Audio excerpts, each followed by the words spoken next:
მეგობრებო, მოგესალმებით. დღეს ისევ შევიტანე თბილისის საქალაქო სასამართლოში საჩივრები ცენტრალური საარჩევნო კომისიის წინააღმდეგ.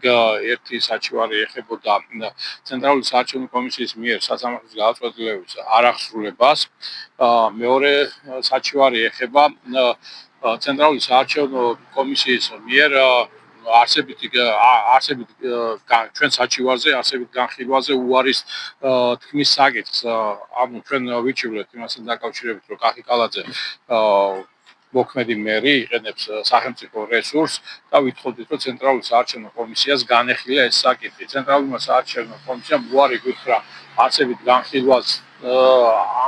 განხილვასთან დაკავშირებით, რის გამოც ჩვენ დღეს შევიტანეთ სასამართლოში და ვითხოვთ, რომ სასამართლომ დაავალოს ცენტრალურ საარჩევნო კომისიას, ცენტრალურმა საარჩევნო კომისიამ არსებითად განიხილოს ჩვენი საჩივარი.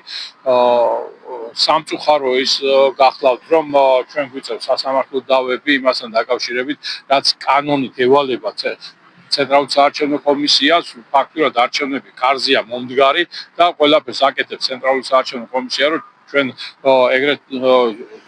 ჩვენ პრობლემები შეგვიქმნან და ოპოზიციური პარტიები დატოვონ თამაშგარეთ, ისეთები როგორც ჩვენი პოლიტიკური პარტია არის, პარტია საქართველო და ვიწევს აი ასეთ მდგომარეობაში ბრძოლა.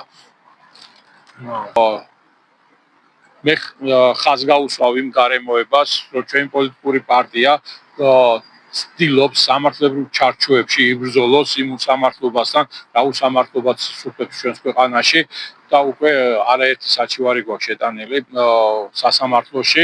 რაღაცა ნაწილი მოვიგეთ და ზუსტად იმ მოგებულის აღსრულებას ვითხოვთ სრულფასოვნად, როგორც სასამართლომ მიიღო გადაწყვეტილება და ამაზეც კი ბრძოლა გვიწევს ცენტრალური საარჩევნო კომისიის მხრიდან შეუსრულებლობის გამო.